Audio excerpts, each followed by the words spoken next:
बिस्मिल्लाह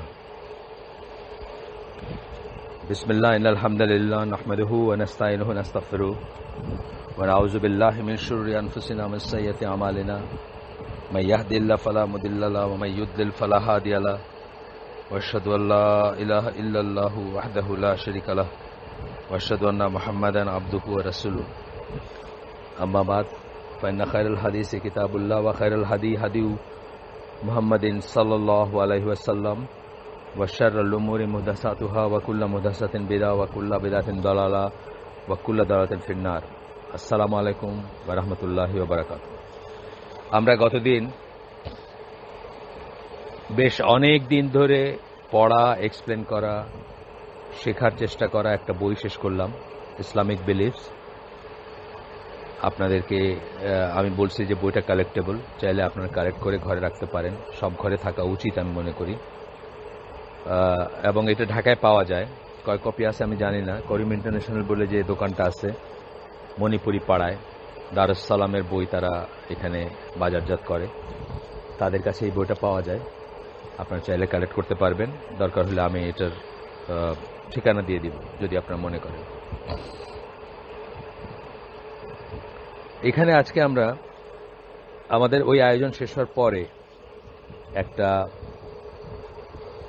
আপনার বিচ্ছিন্ন অথবা জাস্ট আইসোলেটেড একটা আয়াত পড়ব। কোরআনের একটা আয়াত নিয়ে আমরা একটু কথা বলবো, যেটা আমাদের জন্য জানাটা অত্যন্ত ইম্পর্ট্যান্ট। এই আয়াতটার সাবাব বা শানে নজুল যেটাকে আমরা বলি, সেটা হচ্ছে এরকম যে আল্লাহ রসুল সাল্লাল্লাহু আলাইহি সাল্লাম তার সাহাবীদের একটা দলকে একটা মিশনে পাঠিয়েছিলেন। ছোটই দল, মানে একটা গ্রুপ আর কি, জাস্ট। সো একজনকে আমির বানাই দিয়েছিলেন, যেটা ওই সময়কার সুন্নাহ ছিল। এবং কোনো একটা সময় গিয়ে তাদের সাথে আমিরের একটা মতবিরোধ দেখা দেয় এবং সেই মিশনের আমির তখন সবাইকে অন্য তার আন্ডারে যারা ছিলেন তাদেরকে কাঠ জড়ো করতে বলেন। কাঠ জড়ো করার পরে সেটাতে আগুন দিতে বলেন। আগুন দেওয়ার পরে ওটাতে ঝাঁপ দিতে বলেন। তো তখন আমিরের আনুগত্য বা যে কোনো মিশনে বা যে কোনো যুদ্ধে যাকে আল্লাহ রসুল সিলেক্ট করে পাঠাইতেন তার আনুগত্যটা শিরোধার্য ছিল, বা এখনো আছে, ইসলামী হিসেব সেটাই আছে। কিন্তু একজন সাহাবের জিনিসটা একটু কেমন লাগলো যে এই ব্যাপারটা কি আসলে কোরআন সুন্নাহ মোতাবেক হচ্ছে নাকি কোরআন সুন্নাহর বাইরে চলে যাচ্ছে। তখন উনি বললেন যে না, দাঁড়াও, আমরা আগে রাসূলের সাথে কনসাল্ট করে নিই ব্যাপারটা কি। এটাকে আমাদের উপর শিরোধার্য যে আমরা উনি আগুনে ঝাঁপ দিতে বললে আমরা আগুনে ঝাঁপ দিব, নিশ্চিত মৃত্যু বা আত্মহত্যার মতো একটা কাজ করব, বা ওই ধরনের একটা ব্যাপার আমরা রাসূলের কাছে জিজ্ঞেস করে নিই। এই উপলক্ষে এই আয়াতটা নাজিল হয়। এই আয়াতটা হচ্ছে অন্ধ অনুকরণ, তাকলিদ যেটাকে আমরা বলি, অথবা মাযহাব মানার ব্যাপারে যে সমস্ত তাগিদ দেওয়া হয় তার বিরুদ্ধে সবচেয়ে বড় দলিল, যদি আপনি জানেন যে কোন ব্যাকগ্রাউন্ডে এই আয়াতটা নাজিল হয়েছে। অথচ যারা মাযহাবের পক্ষে কথা বলেন তারা কিন্তু এই আয়াতটাকে দলিল হিসাবে দেখান। তাইলে এখানে শেখার অনেক কিছু আছে, যে কোরআনের একটা আয়াত কিছুই মিন করে না, বা আপনি যদি সুন্নাহ না মানেন, সুন্নাহ না জানেন, তাইলে আপনি আপনার ইচ্ছা মতো এটাকে এক্সপ্লেন করতে পারেন।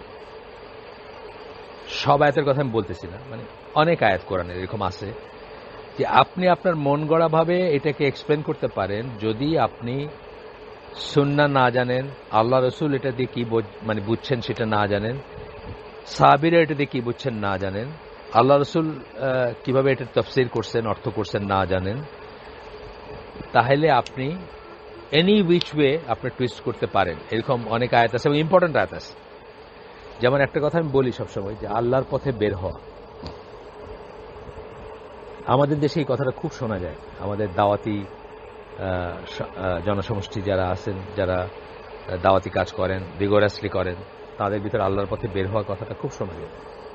অথচ আমরা আপনাদেরকে আগেই বলছি, এইখানকার আয়োজনেই বলছি যে আল্লাহর পথে বের হওয়া বলতে সাহাবীরা বুঝতেন কেবল দুইটা জিনিস, একটা হচ্ছে হজের জার্নিতে যাওয়া, আর একটা হচ্ছে জিহাদের জন্য যাওয়া। এই দুইটাকেই ওনারা আল্লাহর পথে বের হওয়া বলতে বুঝতেন।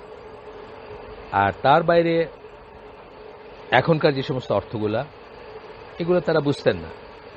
তো আল্লাহ রসুল যা বুঝতেন, আল্লাহ রসুল যা বোঝাইতেন, আল্লাহ রসুল যা জানতেন, তার সাহাবীরা যা জানতেন, সেগুলো ধার না ধরে আপনি আজকে বলতে পারেন যে এই দেখো এখানে আছে আল্লাহর পথে বের হওয়া, আমরা আল্লাহর পথে বের হচ্ছি, তাই না? তার মানে আপনি টুইস্ট করতে পারেন, আপনার নিজের কালার দিতে পারেন, আপনার নিজের হাওয়া বাসনা কামনা জুড়ে দিতে পারেন কোরআনের আয়াতের সাথে, যদি আপনি সুন্নাহ কেয়ার না করেন বা সুন্নায় কি বোঝা হয়ে গেছে সেটা কেয়ার না করেন। আমরা আয়াতটা পড়ি। আয়াতটা হচ্ছে সূরা নিসার 59 নম্বর আয়াত, যেখানে আল্লাহ বলেন, হে মুমিনগণ।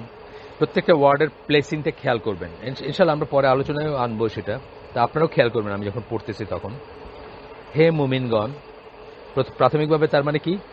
বিশ্বাসীদেরকে অ্যাড্রেস করতেছেন আল্লাহ, অবিশ্বাসীদের না, কিন্তু এর বোঝার ব্যাপার আছে। যদি তোমরা আল্লাহ ও আখিরাতে বিশ্বাস করো, আপনাদেরকে আগে বলছি যে এইভাবে যখন আল্লাহ কথা বলেন কোরআনের কোন আয়াতে, যে ব্যাপারটা বলতেছেন সেটা হচ্ছে ইমানের শর্ত। যদি তোমরা আল্লাহ ও আখিরাতে বিশ্বাস করো, তাহলে ডু সো এন্ড সো বা সাচ এন্ড সাচ। আর যদি না করো, যদি না করো তাহলে বোঝা যাবে যে তোমরা আল্লাহ আখিরাতে বিশ্বাস করো না। এইটাই হলো ইমপ্লাইড মিনিং। আমরা ডিটেলস পড়বো এটা ইনশাআল্লাহ। যদি তোমরা আল্লাহ এবং আখিরাতে বিশ্বাস করো তবে আল্লাহর আনুগত্য করো, রাসূলের আনুগত্য করো। আনুগত্য করো কথাটা দুইবার আলাদা আলাদাভাবে বললেন, আল্লাহর পরে বললেন, রাসূলের পরে বললেন। দরকার ছিল না, চাইলে বলতেন আল্লাহ ও রাসূলের আনুগত্য করো, এটা বলেন না। কিন্তু আল্লাহ এই প্রত্যেকটা ওয়ার্ডিং বা প্রত্যেকটা বলাটা সিগনিফিকেন্ট। কেন বলছেন এরকম আমরা সব জানবো ইনশাআল্লাহ।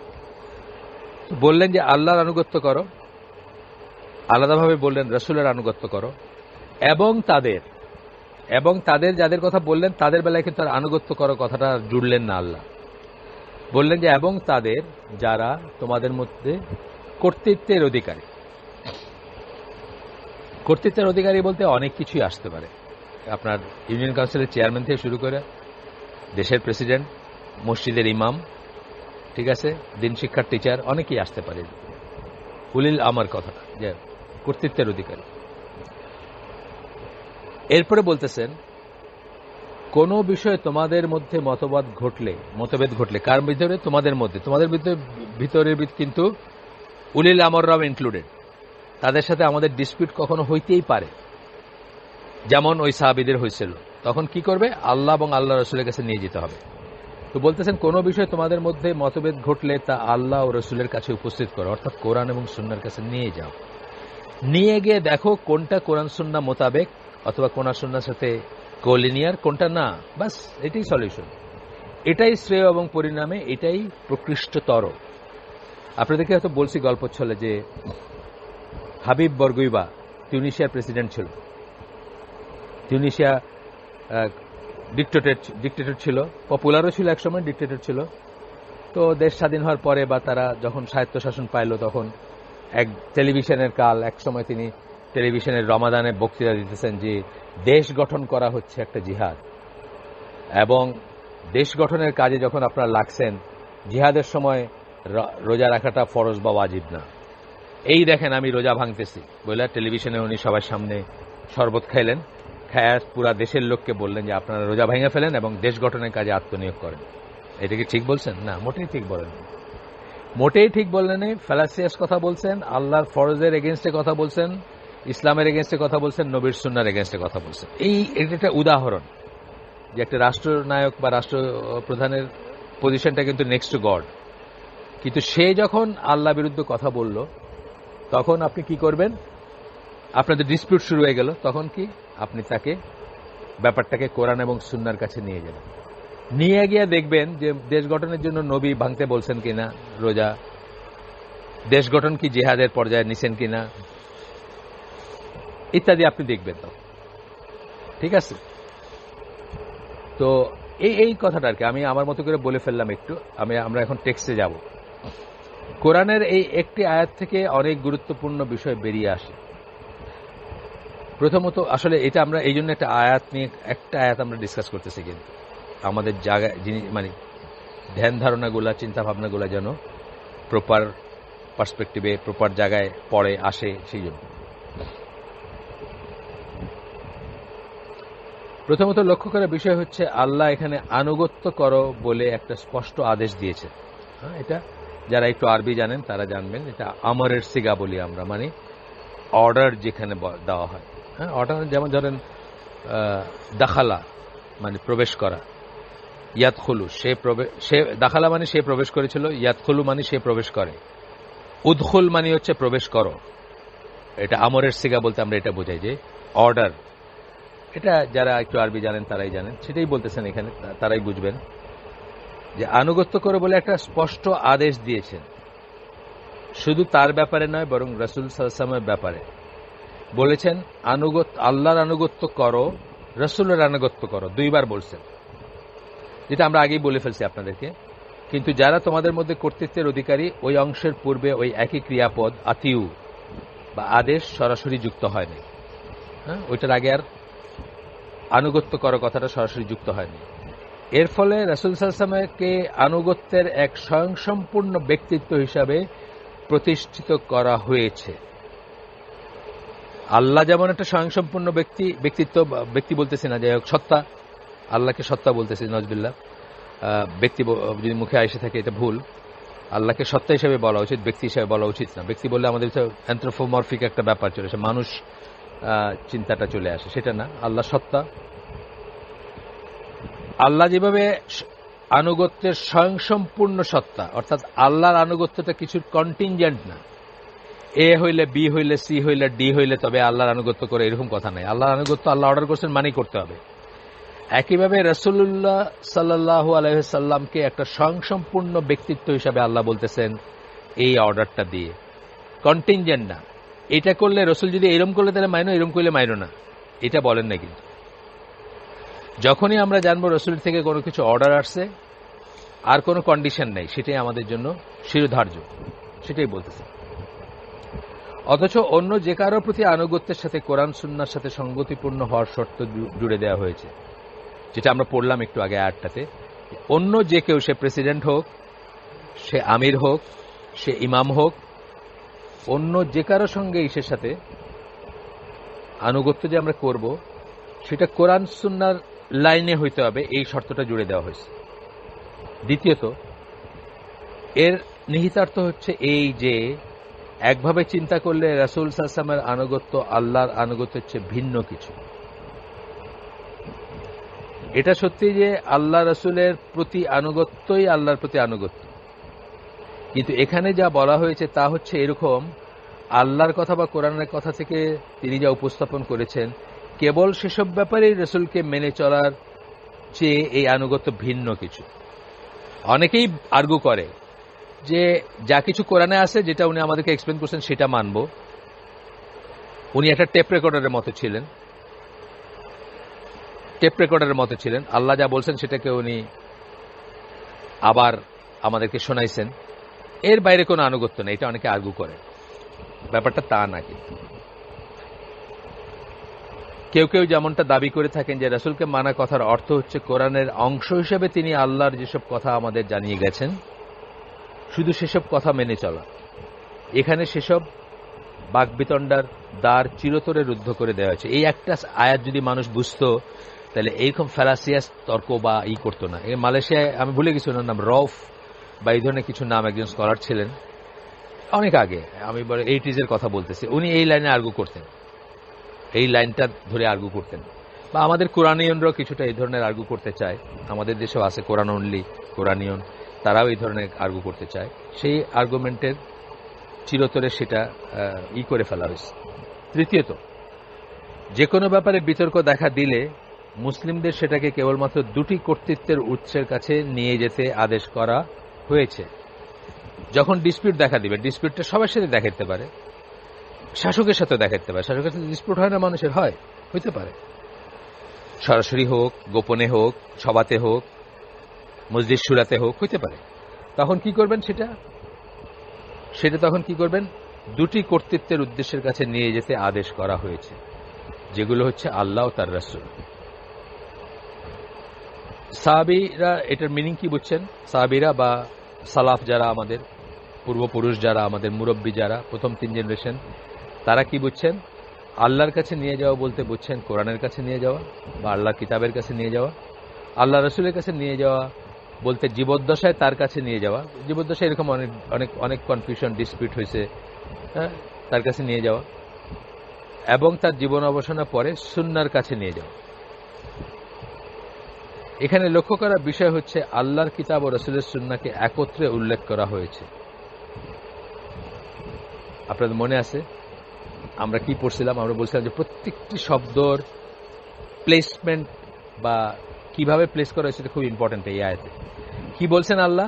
কোন বিষয়ে তোমাদের মধ্যে মতভেদ ঘটলে তা আল্লাহ ও রসুলের কাছে উপস্থিত করো।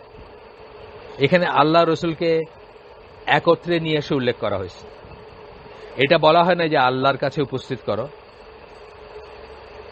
যদি না পাও, মানে কোরআনের কাছে উপস্থিত করো, যদি সেখানে না পাও তাহলে রসুলের কাছে দেখো আছে নাকি কিছু। এটা বলা হয় না, একত্রে বলা হয়েছে। তো বলতেছেন এখানে আরো লক্ষ্য করার বিষয় হচ্ছে আল্লাহর কিতাব ও রসুলের সুন্নাহকে একত্রে উল্লেখ করা হয়েছে। এই আয়াতে এমন কথা বলা হয়নি যে ব্যাপারটা আল্লাহর কাছে উপস্থিত করো এবং সেখানে যদি কোনো উত্তর না পাও তবে তা আল্লাহ রসুলের কাছে উপস্থিত করো। এটা বলা হয়নি। এটা আমরা ভালো করে বুঝবো। এটা কিন্তু আহলে সুন্নাত জামার একটা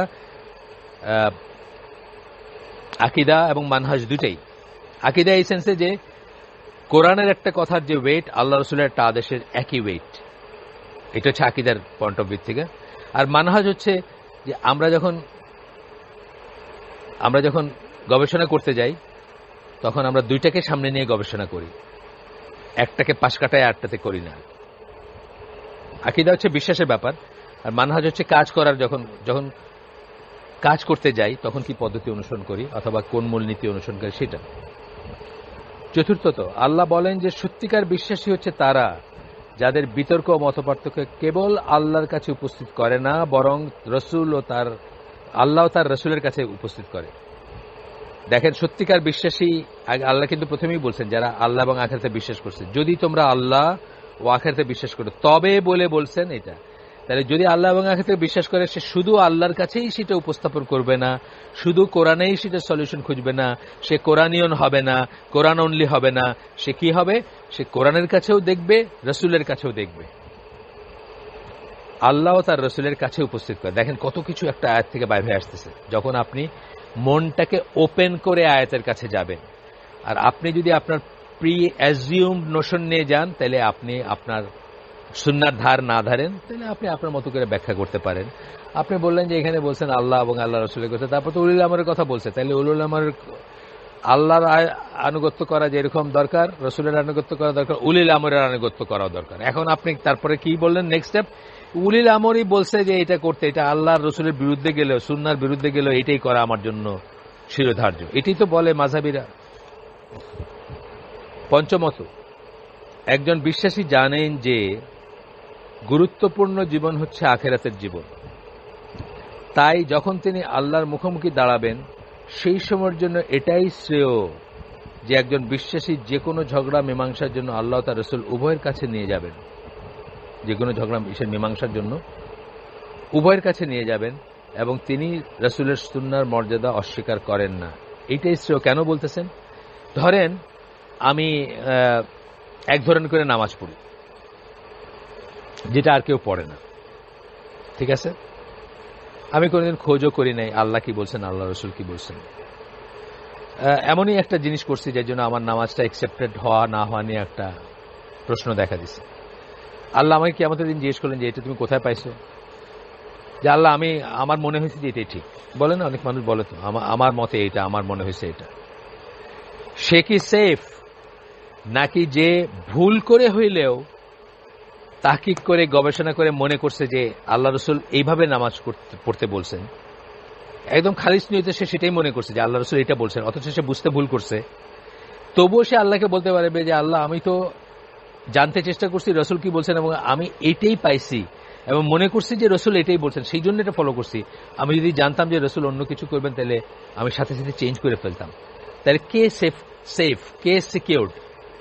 কার নিরাপত্তাটা বেশি? ডেফিনেটলি পরের জন, যে বলতেছে যে আমি আমার সাধ্যমতো চেষ্টা করে জানছি, বুঝছি যে রসুল এটাই করতে বলছেন, এই জন্য আমি করছি আল্লাহ। কিন্তু আমি যদি জানতাম এটা রসুল বলেন নাই, তাহলে আমি এটা না করি, যেটা জানতাম যে রসুল বলছেন সেটাই করতাম। এই কথাটা এখানে বলতেছেন এইভাবে। আচ্ছা, ষষ্ঠত বলতেছেন যে কারো উপলব্ধি করা উচিত যে এই আয়াতে সকল প্রকারের মতবিরোধ ও ঝগড়াঝাটির কথা বোঝানো হয়েছে, তা ইবাদতের নিয়মাবলীর ব্যাপারে হোক বা ব্যবসার ব্যাপারে হোক বা অন্যান্য পার্থিব বিষয়ই হোক।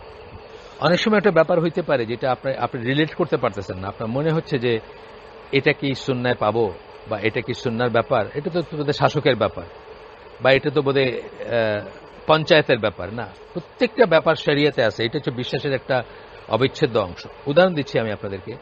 একজন জিন্সের একটা প্যান্ট পরে আসছে সামনে, তা আপনি তারে বললেন যে আরে এটা কেন পড়ছে, কোনো মুসলমান এইভাবে এই জিনিস পরে নাকি, এই জিন্সের প্যান্ট পরে নাকি? আপনি তখন তাকে কি বলবেন? বলবেন যে দলিল দেখাইতে বলবেন, দলিল দেখাও। দলিল কি? মুআমালাতের যে কোনো ব্যাপার, দৈনন্দিন জীবনযাপনের ব্যাপার, যেগুলো ইবাদত না, রিলিজিয়াস ব্যাপার না, সেগুলোর ব্যাপারে মূলনীতি কি? যে কোরআন এবং সুন্নায় যদি স্পষ্ট নিষেধ থাকে তাইলে সেটা নিষিদ্ধ, নাইলে সবকিছু যায়। এবং ছেলেদের পরিধেয়ের ব্যাপারে আমরা কি বলছিলাম আপনাদের মনে আছে? 6টা ক্রাইটেরিয়া বলছিলাম পরিধেয়ের ব্যাপারে। আপনি খেয়াল করতে পারেন যে 6টা ক্রাইটেরিয়ার বাইরে সবকিছু জায়েজ। কি ছিল? 1 নাম্বারটা ছিল সতর ঢাকতে হবে, সি থ্রু হইতে পারবে না। আপনি সতর ঢাকছেন, নাভির থেকে হাঁটু পর্যন্ত ঢাকছেন, কিন্তু এমনই পাতলা কাপড় যে আপনার শরীরে সবকিছু দেখা যাইতেছে, এটা হইতে পারবে না। সতর ঢাকতেও হবে এবং সি থ্রু হইতে পারবে না, 1 নাম্বারটা ছিল। 2 নাম্বারটা ছিল বিধর্মীদের কোনো কাপড় পরতে পারবেন না। আপনাকে দেখে যদি মনে হয় হিন্দু, তাহলে সেটা পরতে পারবেন না। আপনাকে দেখে যদি ইহুদি মনে হয়, এমন কোনো কাপড় যেটা, বা এমন কোনো পরিধেয় যেটা দেখলেই মনে হবে আপনি ইহুদি বা আপনি হিন্দু, সেটা পরতে পারবেন না। 3 নাম্বারটা ছিল বিপরীত লিঙ্গের কাপড় পরতে পারবেন না। এই যে একটা বয়াতি আছে বাংলাদেশে, ফ্রক পরে গান গায়, এটা হারাম, এটা করতে পারবেন না। বিপরীত লিঙ্গেও শাড়ি পরে এই করতে পারবেন না। এমনকি একটা মেয়েলি চাদর পরতে পারবেন না, ইউজুয়ালি আর কি। খুব এক্সেপশনাল সিচুয়েশন, আপনি মরে যেতেছেন, আপনাকে অনেক কটা দিয়া হাইপোথার্মিয়া হয়েছে, অনেক কটা জিনিস দিয়ে আপনাকে চাপা দিতে হবে, আপনার চাদর, আপনার তোষক, আপনার ল্যাপ সব শেষ। এখন বউয়ের চাদর, বউয়ের তোষক, বউয়ের লোক, ঠিক আছে, সমস্যা নাই কোনো। কিন্তু ফ্যাশন হিসেবে পরে না। অনেক মানুষে কিন্তু ফ্যাশন হিসেবে মেয়েদের চাদর পরে বাইর হয়, অনেকে মেয়েদের মতো করে ড্রেস আপ করে বাইর হয়, যারা পুফ বা যারা এলজিবিটি বা হোমোসেক্সুয়াল বা ট্রান্সসেক্সুয়াল টেন্ডেন্সি যাদের আছে। এই জন্যই এটা হারাম, এই জন্য এগুলো হারাম। বা মেয়েরা ছেলেদের কাপড় পরে না, শার্ট প্যান্ট পরে বাইরেছে, চুলটা বয় কাট ইত্যাদি আর কি। উল্টাটা বললাম আর কি, 3টা বললাম, 3টা ক্রাইটেরিয়া বলছি না। 4 নাম্বার ক্রাইটেরিয়া হচ্ছে সিল্ক পরবেন না। 5 নাম্বার ক্রাইটেরিয়া হচ্ছে সোনার কিছু পরবেন না। সোনার জড়ি দিয়ে কাপড় বানায় রাজা বাদশারা পরে, ঠিক আছে। আর 6 নাম্বার ক্রাইটেরিয়া হচ্ছে একটা রঙের রেঞ্জ আছে যেটা আল্লাহ রাসূল পুরুষদের পড়তে নিষেধ করছেন। সেটা হচ্ছে এই যে বুদ্ধিস্টরা যে এইটা পরে, তাদের যে এইটা গেরুয়া বলে না কি বলে, স্যাফরন কালার, যেটা হিন্দুরা পরে, হিন্দু যোগীরা পরে, সাধুরা পরে। ওই আপনি আদিত্যনাথ যোগী, তার দেখবেন পরা আছে, এই যে উত্তরপ্রদেশেরই, সে সবসময় পরে। এইটার থেকে শুরু করে লাল পর্যন্ত যে একটা রেঞ্জ আছে, এই রেঞ্জের, পিওর লাল আর কি, এই রেঞ্জের কাপড় পরতে পুরুষদেরকে নিষেধ করছেন আল্লাহ রাসূল সাল্লাল্লাহু আলাইহি ওয়াসাল্লাম। তবে এর সাথে যদি স্ট্রাইপ চেক হয় তাহলে এটা এক্সেম্পটেড, সেটা অন্যভাবে ট্রিট করা হবে। ধরেন লালের উপর সাদা একটা স্ট্রাইপ পড়ছেন, সেটা এই আওতায় আসবে না, পিওর কালারের কথা আসছে। আমরা আবার ফিরে আসি আমাদের যে ষষ্ঠ পয়েন্টটা যেটা বলতেছিলাম, যে কারো উপলব্ধি করা উচিত যে এই আয়াতে সকল প্রকারের মতবিরোধ বা ঝগড়াঝাটির কথা বোঝানো হয়েছে, তা ইবাদতের নিয়মাবলীর ব্যাপারে হোক বা ব্যবসার ব্যাপারে হোক বা অন্য কোনো পার্থিব বিষয়ে হোক। কোন কোন স্কলার বলে থাকেন যে এই আয়াত রাসূল সাল্লাল্লাহু আলাইহি সাল্লামের কোন সহচরের ব্যাপারে নাজিল হয়েছে। নবীর সময়কালের পূর্বে সরকারি কর্তৃত্বের ব্যাপারে আরবদের সত্যিকার কোনো ধারণা ছিল না, আর সেই জন্য তা থেকে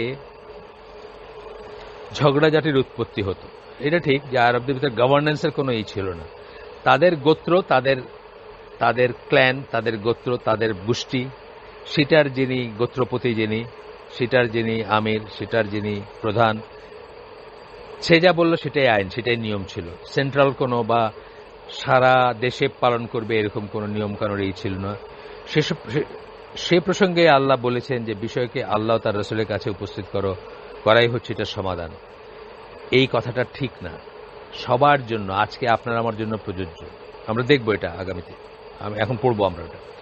কোনো বিষয়ে তোমাদের মধ্যে মতবাদ ঘটলে, এই বাক্যাংশ সম্বন্ধে মতামত ব্যক্ত করতে গিয়ে ইবনুল কাইয়িম রহিমাহুল্লাহ বলেন যে এই আরবি বাক্যাংশের অনির্দিষ্টতা সূচক কোনো বিষয়ে যে বলছেন, এই শব্দটা কোনো বিষয়ে বলছেন যে এই যে সেন্সটা আসছে একটি শর্ত হিসাবে ব্যবহার করা হয়েছে।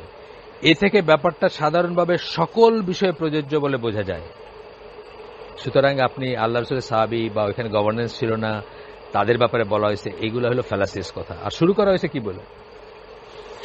কি বলে আয়াতটা শুরু হয়েছে কি বলে আপনার মনে আছে? আমি বলছিলাম যে প্রত্যেকটা শব্দের প্লেসমেন্ট খেয়াল করবেন। হে মুমিনগণ, তাহলে আপনি যদি বলেন যে এটা আমার বেলার প্রযোজ্য না, প্রকারান্তরে আপনি বলতেছেন যে আপনি মুমিনদের অন্তর্ভুক্ত না। কত বড় গর্হিত কথা, তাই না?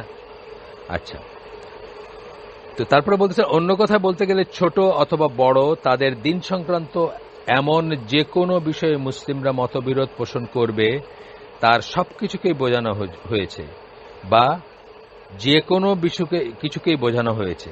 তারা সেই বিষয়টিকে আল্লাহর কিতাব ও সুন্নাহর কাছে নিয়ে যাবে।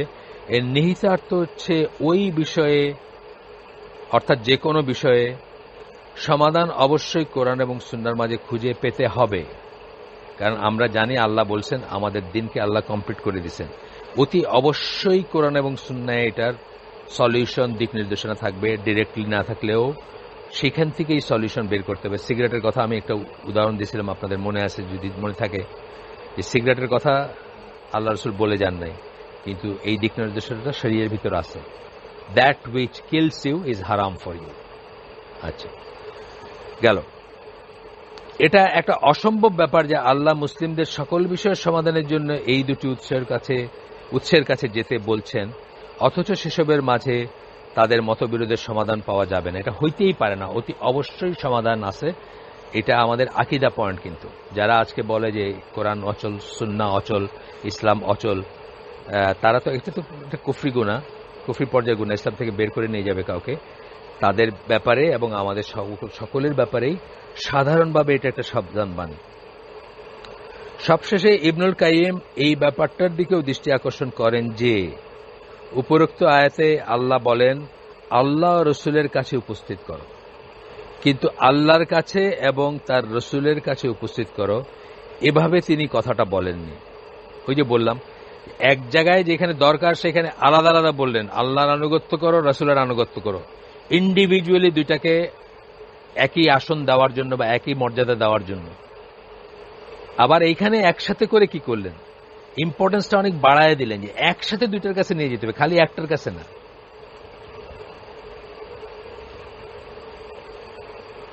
কিন্তু আল্লাহর কাছে এবং তার রসুলের কাছে উপস্থিত করো, এভাবে তিনি বলতে আল্লাহ কথাটা বলেননি। অন্য কথায় কাছে কথাটা কেবল একবারই ব্যবহৃত হয়েছে। তিনি বলেন যে বাক্যটা এইভাবে গঠন করা হয়েছে কেননা আল্লাহর যে সিদ্ধান্ত তার রসুলের সিদ্ধান্ত ঠিক তাই, এটা আলাদা কিছু না। আর আল্লাহ রসুলের যে সিদ্ধান্ত নেন তাই হচ্ছে আল্লাহর সিদ্ধান্ত, আল্লাহ রসুল যে সিদ্ধান্ত নেন তাই হচ্ছে আল্লাহর সিদ্ধান্ত। সুতরাং কোনো একটা বিষয়ে মতবিরোধ পোষণ করলে মুসলিমরা তখন তার সমাধান করার জন্য আল্লাহর কিতাবের কাছে নিয়ে যায়, তখন তারা কার্যত তার রসুলের কাছেই নিয়ে যাচ্ছে। যদি আল্লাহর কিতাবের কাছে নিয়ে যাবেন, রসুলের কাছে নিয়ে যাবেন। আবার যখন আপনি রসুলের কাছে নিয়ে যাচ্ছেন তখন আল্লাহর কাছেই উপস্থিত করতেছেন আপনি, তখন তার আসলে সেটাকে আল্লাহর কাছে উপস্থিত করে। পবিত্র কোরআনে যে কেউ যে সমস্ত সূক্ষ্ম সুচারু অভিব্যক্তি দেখতে পায়, এটা সেগুলোরই একটি, এই অভিব্যক্তিটা একসাথে যে বললেন। সূরা আলে ইমরানের 132 নম্বর আয়াতে আল্লাহ বলতেছেন, তোমরা আল্লাহ ও রসুলের আনুগত্য করো যাতে তোমরা রহমত লাভ করো। এই আয়াতে আল্লাহ বলছেন যে যারা আল্লাহ ও তার রসুলের আনুগত্য করেছে পরকালে তাদের উপর আল্লাহর রহমত বর্ষিত হবে। তোমরা আল্লাহ ও তার রসুলের আনুগত্য করো, এই একই কথাগুলো সূরা আলে ইমরানের 32 নম্বর আয়াতে আবারও উল্লেখিত হতে দেখা যায়। এবং আল্লাহ তার রসুলের আনুগত্য করো, এই অভিব্যক্তি কোরআনে 4 বার উচ্চারিত হয়েছে। সূরা আনফলের 1 নম্বর আয়াত, সূরা আনফলের 20 নম্বর আয়াত, সূরা আনফলের 46 নম্বর আয়াত এবং সূরা মুজাদেলার 13 নম্বর আয়াত। মানে এখানে সব ফ্যালাসিয়াস যারা ফ্যালাসি বা লুপহোল বাইর করার চেষ্টা করে সুন্নাহ না মানার অথবা সুন্নাহকে পাশ কাটায় যাওয়ার, তাদের জন্য এই জিনিসগুলো এত ডিটেইলস আলোচনা করা হয়েছে। কারণ এটা আজকালকার সমকালীন ফিতনা। আমরা সুন্নাহ বলতে কি বলি সেটা জানি না, সেটা আরেকটা কথা, কিন্তু আজকাল দেখবেন প্রায় মানুষই বলে যে ইটস নট দ্যাট ইম্পর্টেন্ট, দাড়ি রাখা ইটস নট দ্যাট ইম্পর্টেন্ট, টাকনুর উপরে কাপড় পরা ইটস নট দ্যাট ইম্পর্টেন্ট, এই জন্য কথাগুলো বলতে থাকে। সূরা আনফালের আয়াতটা কোট করছেন এখানে 20 নম্বর আয়াত, হে মুমিনগণ, আল্লাহ তার রাসূলের আনুগত্য করো এবং তোমরা যখন তার কথা শ্রবণ করছো তখন তা থেকে মুখ ফিরিয়ে নিও না। অর্থাৎ রাসূলের কথা থেকে মুখ ফিরিয়ে নিও না, কারণ রাসূলের কথা তো আল্লাহরই কথা, তাই না? এই সেন্সটা আসে। ইবনে কাসির উপরোক্ত আয়াতের শেষ অংশের অর্থ হচ্ছে, ইবনে কাসির বলতেছেন এই আয়াতটা যেটা পড়লাম এইমাত্র, অর্থাৎ তোমরা যখন জানো যে তিনি কিসের দিকে তোমাদের আহ্বান করছেন তার থেকে মুখ ফিরিয়ে নিও না। মানে তুমি কার দিকে আহ্বান করতেছেন, কার কথা বলতেছেন? আল্লাহর কথা বলতেছেন, আল্লাহর দিকে আহ্বান করতেছেন। অন্য কথায়, একবার যখন কোনো মুসলিম জানবে যে কোনো সংশ্লিষ্ট বিষয়ে রাসূল সাল্লাল্লাহু আলাইহি ওয়াসাল্লাম কি বলছেন, তখন তার থেকে মুখ ফিরিয়ে নেওয়া অথবা তার অবজ্ঞা করা বা তার কাছ থেকে কিছুতেই গ্রহণযোগ্য নয়। একবার যখন জানবে যে তিনি আল্লাহর কথা বলতেছেন বা ইসলামের কথা বলতেছেন বা আল্লাহর দিকে ডাকতেছেন বা নবী হিসাবে কথা বলতেছেন, এটাও ইম্পর্টেন্ট। কোন একটা কথা নবী হিসাবে বললে উনি যেরকম শিরোধার্য আমাদের, যখন একজন ব্যক্তি হিসাবে বলেন, শুধুমাত্র একজন মানুষ হিসাবে মুআমেলাতের কথা হইতে পারে, সেটা কিন্তু আমাদের জন্য পালন করার শিরোধার্য না। আমরা দেখব পরে, উদাহরণ দেখব পরে। আচ্ছা, সবশেষে আল্লাহর আনুগত্য করো এবং রাসূলের আনুগত্য করো, এই অভিব্যক্তিতে কোরআনের এই যে আলাদা আলাদা করে বলা, আল্লাহর আনুগত্য করো এবং রাসূলের আনুগত্য করো, এই অভিব্যক্তিটা পবিত্র কোরআনে আরো 5 বার উচ্চারিত হয়েছে। এটা বলছিলাম, এটা আলাদা ইম্পর্টেন্স আছে। এককভাবে, আলাদাভাবে, স্বতন্ত্রভাবে আল্লাহকে একটা অথরিটি এবং রাসূলকে একটা অথরিটি করা হচ্ছে এবং বলা হচ্ছে যে দুইটা অথরিটির কথাই আমাদের শুনতে হবে, দুইটা অথরিটিরই আমাদের আনুগত্য করতে হবে। এই কথাটা কোরআনে আরো 5 বার আসছে। সূরা নিসার ইসে তো আসছেই, যেটা আমরা পড়লাম 59 নম্বর আয়াতে, সূরা মায়েদার 92 নম্বর আয়াতে, সূরা তাগাবনের 12 নম্বর আয়াতে। 3টা উদাহরণ দিয়েছেন, আরো আছে 5 বার যেহেতু বলছেন, টোটাল আরো 5 বার বলছেন। এইখানে এই কটা উদাহরণই দিয়েছেন। আরেকটা উদাহরণ দিয়েছেন আরেকটা সূরা থেকে, সেটা 24 নম্বর সূরা নূর 54 নম্বর আয়াত, বলতেছেন বলো আল্লাহর আনুগত্য করো এবং রাসূলের আনুগত্য করো। ওই যে বললাম আলাদা আলাদা করে বললেন, আলাদা করে বলার এইটা আপনার নিহিতার্থতা আমি বললাম যে আলাদাভাবে অথরিটি, তারা ইন্ডিভিজুয়াল অথরিটি। আল্লাহ বলছেন কিছু একটা, রাসূল বলছেন কিছু একটা, এটা বলতে পারবো না যে আল্লাহ বললে মানবো, রাসূল বললে মানবো না, তা না। অতঃপর যদি তোমরা মুখ ফিরিয়ে নাও তবে তার উপর অর্পিত দায়িত্বের জন্য সে দায়ী এবং তোমার উপর অর্পিত দায়িত্বের জন্য তোমাদের উপর অর্পিত দায়িত্বের জন্য তোমরাই দায়ী, এবং তোমরা তার আনুগত্য করলে তোমরা সৎ পথ খুঁজে পাবে। আর রাসূলের কাজ কেবল স্পষ্টভাবে বাণী পৌঁছে দাও। ঠিক আছে? ওই যে 5টা বললাম না আমরা, 5টার ভিতরে তারা তো 3টা উল্লেখ করলেন, আরেকটার উদাহরণ দিয়ে দিলেন এই আয়াতটা দিয়ে, সূরা নূরের 54 নম্বর আয়াত, এবং আরো একটার উদাহরণ দিচ্ছেন সূরা 47 নম্বর সূরা হচ্ছে সূরা মুহাম্মদের 33 নম্বর আয়াত। এখানে বলতেছেন, হে মুমিনগণ, তোমরা আল্লাহর আনুগত্য করো এবং রাসূলের আনুগত্য করো, আর তোমাদের কাজ নিষ্ফল করে দিও না। অর্থাৎ এই দুইটার একটাও যদি না করি, আল্লাহর আনুগত্যের সাথে আলাদা করে দেখি, রাসূলের আনুগত্য না করি, আমাদের সমস্ত কাজ নিষ্ফল হয়ে যেতে পারে। কুরতুবী এই আয়াতের ব্যাখ্যায় মুকাতিলের উদ্ধৃতি দিয়ে বলেন, যদি তোমরা রাসূলকে অমান্য করো তবে তোমরা তোমাদের কৃতকর্ম বিনষ্ট করে দিলেন। এটাই বোঝাতে চেয়েছেন। মানে এই লজিকে যদি আমরা বলি যে আমরা শুধু আল্লাহর কথা শুনবো, শুধু কোরআনের কথা শুনবো, রাসূলের কথা শুনবো না বা ওটা ইম্পর্টেন্ট না, তাহলে আমাদের আমল বিনষ্ট করে দিলাম আমরা, এটাই বলছেন, কৃতকর্ম। সুতরাং পবিত্র কোরআনের 9টি আয়াতে আল্লাহ পরিষ্কারভাবে কেবল তার নিজের প্রতি আনুগত্যের আদেশই দেননি, বরং তার রসুলের প্রতি আনুগত্যের আদেশ দিয়েছে। ইম্পর্টেন্ট কথা কিন্তু। আচ্ছা, আমাদের একটু সময়, আমি সময় দেখতেছি না, আমি চাচ্ছি যে আজকে শেষ করব, শেষ হয়ে যাচ্ছে।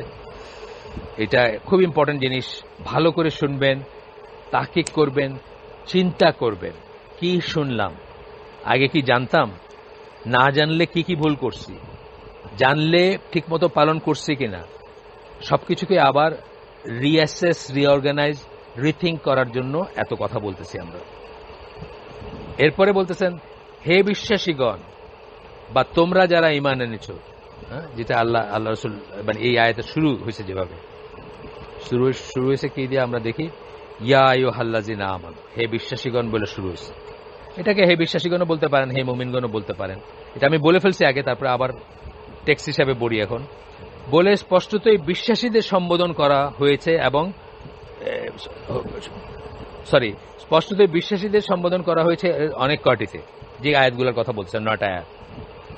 এর অর্থ হচ্ছে রাসূলকে মেনে চলা, অনুসরণ করা। এই আদেশ কেবল নবীর জীবদ্দশার সময়কাল, অর্থাৎ নবুয়তের সময় তিনি বাইচে আছেন তখনই না, ও তার সাহাবীদের মাঝে সীমাবদ্ধ না,